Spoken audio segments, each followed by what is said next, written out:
জাতীয় স্মৃতিসৌধে মহান মুক্তিযুদ্ধের বীর শহীদদের প্রতি শ্রদ্ধা জানিয়েছেন নতুন রাষ্ট্রপতি মির্জা ফখরুল ইসলাম আলমগীর। সাভারে জাতীয় স্মৃতিসৌধে পুষ্পস্তবক অর্পণ করে কিছুক্ষণ নীরবে দাঁড়িয়ে থাকেন তিনি। এ সময় সশস্ত্র বাহিনীর একটি চৌকস দল তাকে গার্ড অব অনার প্রদান করে। পরিদর্শন বইয়ে নবনির্বাচিত রাষ্ট্রপতি মির্জা ফখরুল ইসলাম আলমগীর আশা প্রকাশ করে লেখেন, মুক্তিযুদ্ধের চেতনা, সংবিধানের আদর্শ এবং বীর শহীদদের আত্মত্যাগ সমুন্নত রেখে এগিয়ে যাবে বাংলাদেশ। তার আশা, শান্তিপূর্ণ, গণতান্ত্রিক, ন্যায়ভিত্তিক, সমৃদ্ধ বাংলাদেশ গড়ে তুলতে সবাই যার যার অবস্থান থেকে ঐক্যবদ্ধভাবে কাজ করবে। রিপোর্ট করছেন মইনুল হাসান। শপথ গ্রহণের মাধ্যমে দায়িত্ব নেয়ার পরদিনই ১৯৭১ সালের মহান মুক্তিযুদ্ধের বীর শহীদদের প্রতি শ্রদ্ধা জানাতে সাভার জাতীয় স্মৃতিসৌধে আসেন নবনির্বাচিত রাষ্ট্রপতি মির্জা ফখরুল ইসলাম আলমগীর। তিন বাহিনীর প্রধান, মুক্তিযুদ্ধ বিষয়ক প্রতিমন্ত্রী সহ ঊর্ধ্বতন সামরিক, বেসামরিক কর্মকর্তারা স্মৃতিসৌধে রাষ্ট্রপতিকে স্বাগত জানান। তিন বাহিনীর একটি সুসজ্জিত দল রাষ্ট্রপতিকে গার্ড অফ অনার প্রদান করে। পরে ফুল দিয়ে মহান মুক্তিযুদ্ধের বীর শহীদদের প্রতি শ্রদ্ধা জানান রাষ্ট্রপতি মির্জা ফখরুল ইসলাম আলমগীর। কিছুক্ষণ নীরবে দাঁড়িয়ে থেকে বীর শহীদদের আত্মত্যাগকে স্মরণ করেন তিনি।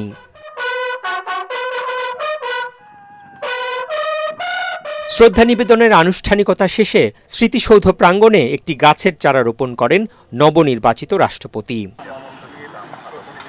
শোক বইয়ে মন্তব্যের ঘরে দেশের ২৩তম রাষ্ট্রপতি আশা প্রকাশ করে লেখেন, মুক্তিযুদ্ধের চেতনা, সাংবিধানিক আদর্শ এবং বীর শহীদদের আত্মত্যাগ সমুন্নত রেখে এগিয়ে যাবে বাংলাদেশ। তার আশা, শান্তিপূর্ণ, গণতান্ত্রিক, ন্যায়ভিত্তিক, সমৃদ্ধ বাংলাদেশ গড়ে তুলতে সবাই যার যার অবস্থান থেকে ঐক্যবদ্ধভাবে কাজ করবে।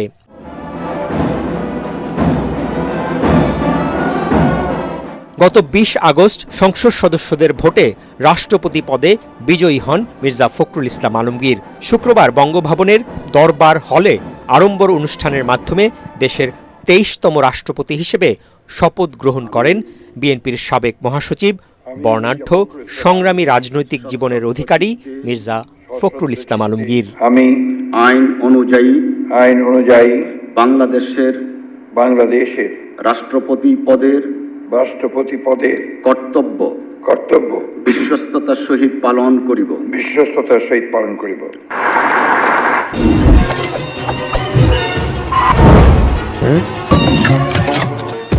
নৌকামান মশা দিবসে এক্সট্রিম সমাধান।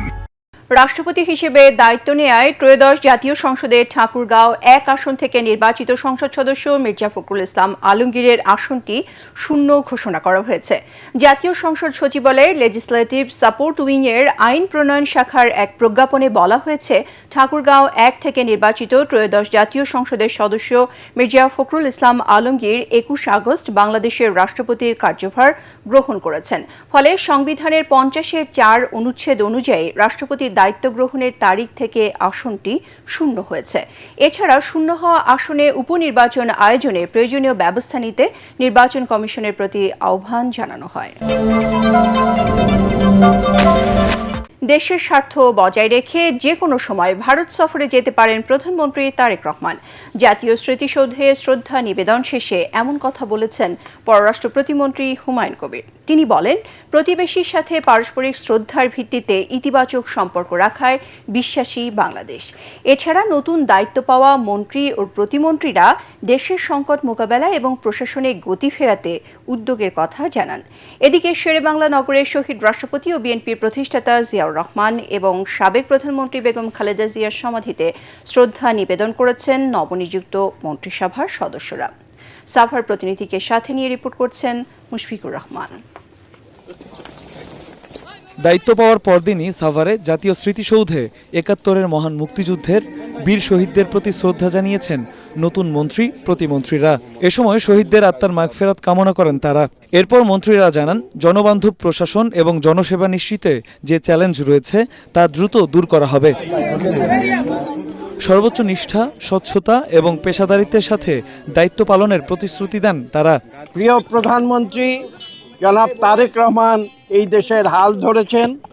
দীর্ঘ 17 বছরের স্বৈরাচারের পরে বাংলাদেশকে গণতন্ত্রের পথে এগিয়ে নিয়ে যাওয়ার জন্যে বাংলাদেশের মানুষের অধিকার প্রতিষ্ঠার সংগ্রামে তিনি নিজেকে নিয়োজিত করেছেন।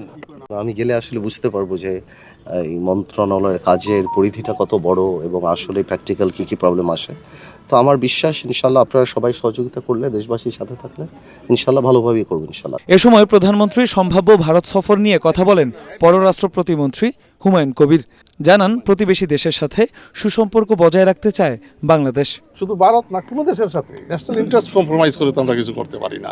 ওয়েন আওয়ার ন্যাশনাল ইন্টারেস্টের ভিত্তিতে এটা আমরা কনসেনসাস আমরা আসবো, উই ক্যান ভিজিট ভারত। যদি কালকের ভিতরে আমরা একটা ইয়ে পারি, we can do it next week, we can visit next week or the week after. এখানে কোনো রাশ নাই, এখানে আলাপ আলোচনার বিষয় আছে, এখানে গ্রাউন্ড ওয়ার্ক করার বিষয় আছে। এরপর রাজধানীর শেরেবাংলা নগরে শহীদ রাষ্ট্রপতি ও বিএনপির প্রতিষ্ঠাতা জিয়াউর রহমান এবং সাবেক প্রধানমন্ত্রী বেগম খালেদা জিয়ার সমাধিতে শ্রদ্ধা জানান নবনিযুক্ত মন্ত্রিসভার সদস্যরা।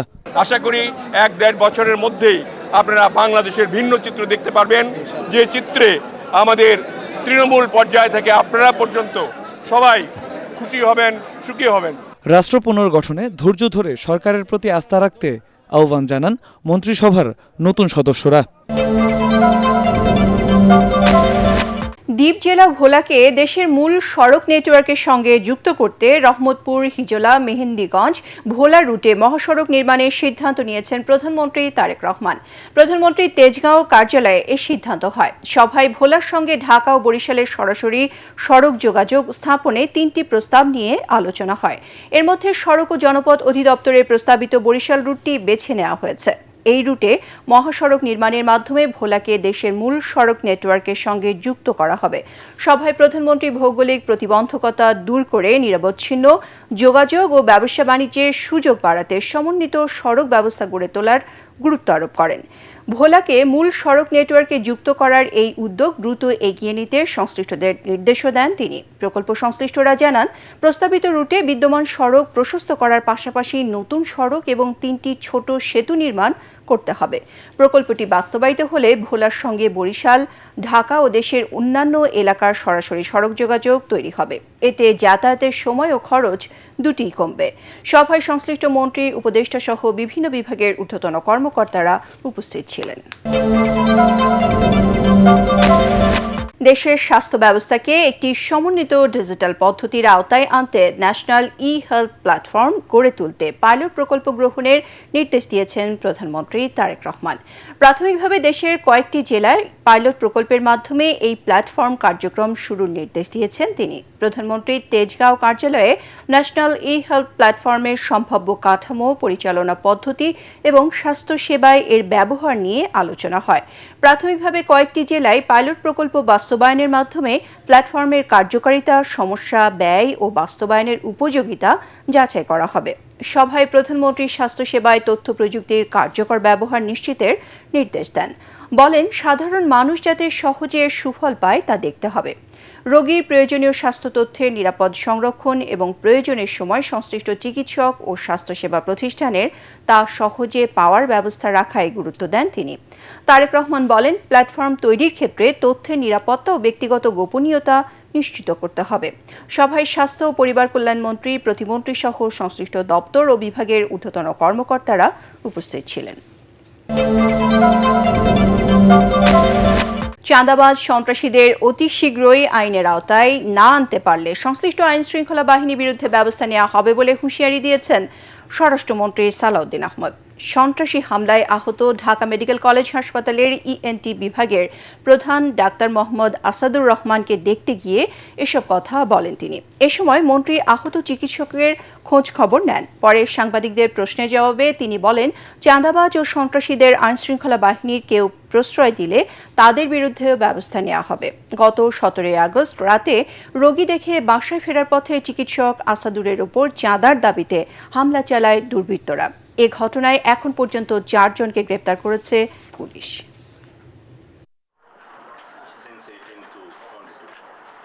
যারা এরকম চাঁদাবাজ, চিহ্নিত সন্ত্রাসী, মাদক ব্যবসায়ী, তাদেরকে অতি শীঘ্র, আমি টাইম লিমিট দিচ্ছি না, অতি শীঘ্র যদি তাদেরকে আমরা হেফাজতে না নিতে পারি, আইনের আওতায় না আনতে পারি, তাহলে যারা যারা ব্যর্থ হবে তাদের বিরুদ্ধে ব্যবস্থা নেওয়া হবে। আমি শুধু চাঁদাবাজদের তালিকা করছি না, চাঁদাবাজদের সাথে যদি কোনো পুলিশ সদস্য জড়িত থাকে তাদের তালিকাও করছি। সরকার ও বিরোধী দল উভয় মিলে দেশ গঠনে ভূমিকা রাখতে হবে বলে মনে করেন প্রধানমন্ত্রী কার্যালয়ের মুখপাত্র মাহাদি আমিন।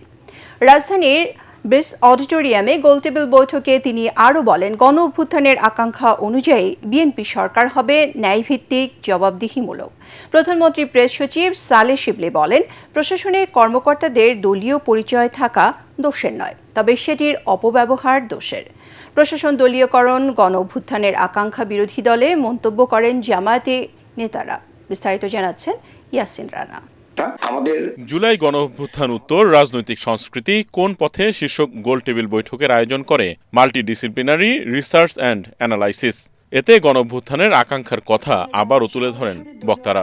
10% পুলিশ প্রশাসনকে সরকারের বদলে রাষ্ট্রের বাহিনী করে তুলুন, রাষ্ট্রের চাকর করে তুলুন। বাংলাদেশের জাতীয়তাবাদকে যারা ধারণ করে না, বাংলাদেশের ইতিহাসকে যারা ধারণ করে না, তারা তো কখনো সবার আগে বাংলাদেশ হতে পারে না। সবার আগে বাংলাদেশ হওয়া, বিএনপি হওয়া মানেই সবার আগে বাংলাদেশ। রাজনীতিকদের আমরা গণতন্ত্রের কথা বলছি, কিন্তু সত্যি সত্যি দলের মধ্যে কতখানি গণতন্ত্র অনুশীলন করছে। বিদগ্ধজনদের সকল ধরনের লজিক্যাল লেজিটিমেট প্রস্তাবনা গ্রহণ করতে আমরা সবসময় প্রস্তুত। তারেক রহমান রাজনীতিতে জনগণের প্রত্যাশিত পরিবর্তনের সূচনা করেছেন বলে জানান প্রধানমন্ত্রীর প্রেস সচিব সালেহ শিবলি। এই জনগণের বাংলাদেশে জনগণের মালিকানা প্রতিষ্ঠা করার জন্য যেই সংস্কৃতিরা দরকার, পরিবর্তন করা দরকার, সেটি তারেক রহমান শুরু করেছেন। আমরা যখন ছাত্র রাজনীতির কথা বলি, প্রত্যেকটা লোক এখানে রাজনীতি করছেন, রাজনীতির সঙ্গে সংশ্লিষ্ট। আপনারা যখন ব্যক্তি এই ছাত্র জীবন শেষ করে যখন প্রশাসনে যাবেন, সেখানে তো আপনার অবশ্যই একটা দলীয় পরিচয় থাকবে। সুতরাং দলীয় পরিচয় থাকা অন্যায় না, আমার আচরণটা দলীয়ভাবে হচ্ছে কিনা সেটা হচ্ছে বড় কথা।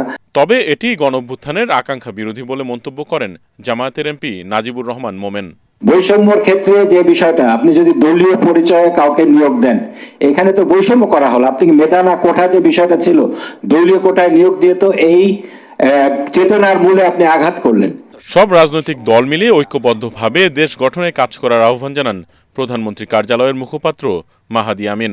আজকের যে রাজনৈতিক সংস্কৃতি, সেটা এককভাবে কোনো রাজনৈতিক দল গড়ে তুলতে পারবে না। প্রতিটা রাজনৈতিক দল যারা গণতান্ত্রিক আকাঙ্ক্ষাকে ধারণ করে, সবাইকে মিলে একসাথে গড়ে তুলতে হবে।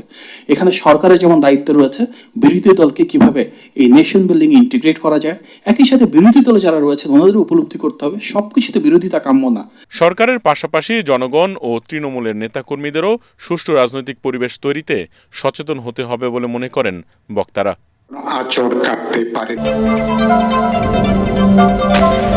কাঙ্ক্ষিত রেমিটেন্স পেতে দক্ষ জনশক্তি বিদেশে পাঠানোর তাগিদ দিয়েছেন আন্তর্জাতিক অভিবাসন সংস্থা IOM এর বাংলাদেশের chief of mission doctor Laura Tom Bond. রাজধানীতে ডিবেট ফর ডেমোক্রেসি ও IOM এর যৌথ উদ্যোগে এবং ইউরোপীয় ইউনিয়নের সহযোগিতায় আয়োজিত বিতর্ক প্রতিযোগিতার মূল্যায়ন পর্বে এ তাগিদ দেন তিনি। দেশের কর্মক্ষম জনশক্তির 25% কর্মসংস্থান হয় অভিবাসন খাতে জানিয়ে ডিবেট ফর ডেমোক্রেসির চেয়ারম্যান হাসান আহমেদ চৌধুরী কিরণ বলেন, বিদেশে কর্মসংস্থান না থাকলে দেশে দারিদ্রতার হার আরও 10% বেড়ে যেত। মিজান শাহজাহানের রিপোর্ট। আন্তর্জাতিক পারিবারিক রেমিটেন্স দিবস উপলক্ষে এসএমই খাতে রেমিটেন্সের বিনিয়োগ অভিবাসী পরিবারের সুরক্ষায় সর্বোত্তম কৌশল প্রস্তাবের উপর সংসদীয় পদ্ধতির বিতর্কে সরকারি দল ঢাকা ইন্টারন্যাশনাল ইউনিভার্সিটি আর বিরোধী দলের আসনে state university of Bangladesh. SME খাতে রেমিটেন্সের বিনিয়োগ অভিবাসী পরিবারের সুরক্ষায় সর্বোত্তম কৌশল। ব্যাংকগুলোরই যখন এসএমই খাতে পর্যাপ্ত ঋণ দেওয়ার সক্ষমতা ও আগ্রহ সংকুচিত হচ্ছে, ঠিক সেই জায়গায় দাঁড়িয়ে সরকার দলের প্রধানমন্ত্রী আজকে যে প্রহসনের প্রস্তাব উত্থাপন করলেন, সেই প্রস্তাবকে ঘৃণাভরে প্রত্যাখ্যান। বিতর্কের মূল্যায়ন করতে গিয়ে IOM বাংলাদেশের অভিবাসন নীতি ও টেকসই উন্নয়ন বিভাগের প্রধান ডক্টর ইশিতা শ্রুতি বলেন, রেমিটেন্সের অর্থ বিনিয়োগে প্রবাসীদের জন্য একাধিক ক্ষেত্র উন্মুক্ত রাখতে হবে। আমরা রেমিটেন্সকে কিভাবে একটা দেশের উত্থানে লাগাতে পারি, আমাদের অপশন দিতে হবে। কেন কি এই টাকাটা কিন্তু সরকারের টাকা না, এই টাকাটা কিন্তু ওই মানুষের টাকা। তো ওই মানুষকে কিন্তু অভিবাসীদের কিন্তু রেমিটেন্স যোদ্ধাদের কিন্তু আমাদের অপশন দিতে হবে। কি আপনাদের কাছে এইটাও আছে, আপনারা এখানে ইনভেস্ট করতে চান কি আপনারা ওইখানে ইনভেস্ট করতে চান। এ সময় ডিবেট ফর ডেমোক্রেসির চেয়ারম্যান হাসান আহমেদ চৌধুরী কিরণ বলেন, রেমিটেন্স যোদ্ধারা দেশের অর্থনৈতিক চালিকা শক্তির মূল নায়ক। ফরেন রিজার্ভের পরিমাণ $37 বিলিয়ন বেশি দাঁড়িয়েছে, তার একমাত্র যে অবদান সেটা হচ্ছে আমাদের রেমিটেন্স যোদ্ধারা, যারা পৃথিবীর বিভিন্ন দেশে শ্রমে ঘামে অবস্থান করে তারা বাংলাদেশের জন্য তাদের অর্থ প্রেরণ করছে।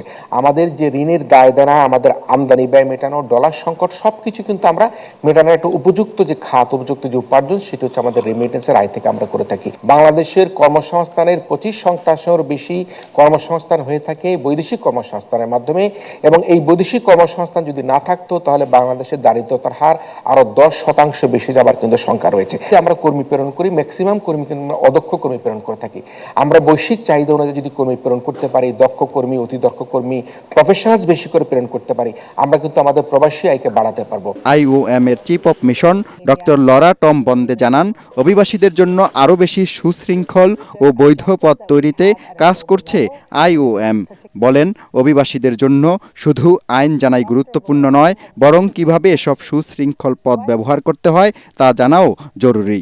Bangladesh is one of the leaders at the global level and some of the inspiration behind the Global Compact for Migration.